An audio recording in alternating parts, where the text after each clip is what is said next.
Have you ever looked at yourself and wondered how you can go faster? And take a look at this swimmer who's got a lot of great stuff going on. You can see that they are balanced, they're close to the surface, they've got whole body connection. The whole body is rotating from one streamline to the other, but you can see there's not a lot of speed involved when this swimmer is moving. But lots of things going well for them, even on the breath. They have the rib cage, pelvis, and the legs at the surface. They've got everything doing a pretty good job of being in one line. And if we just look at the non-breather, you can see a really great amount of rotation all the way along the body. And so we look at this swimmer and we go, well, what could he do to help speed himself up? Now, the first thing is he could up his tempo. He's swimming at a very low tempo, and sometimes, we've got physics at play.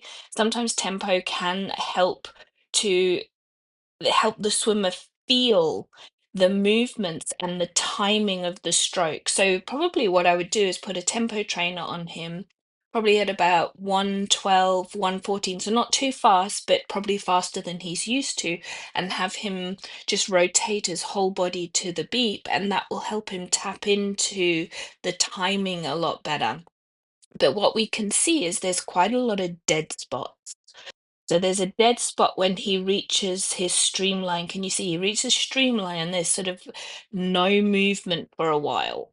And so we would want to definitely eliminate that dead spot. So that would be one way of doing it. And then the other way is really thinking about the position of his breathing. So you can see he really stalls on the breath. He comes right round far too far on each of the non-breathing strokes. He's in a perfect position. And then if I just back it off to the breathing stroke, can you see how he becomes a little bit twisted?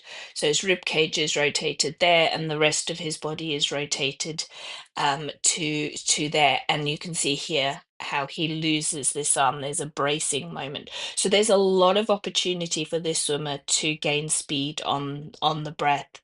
So you can see that when we look at swimmers, we can sometimes think that they've got some great positions, and yet there's always opportunity to get faster.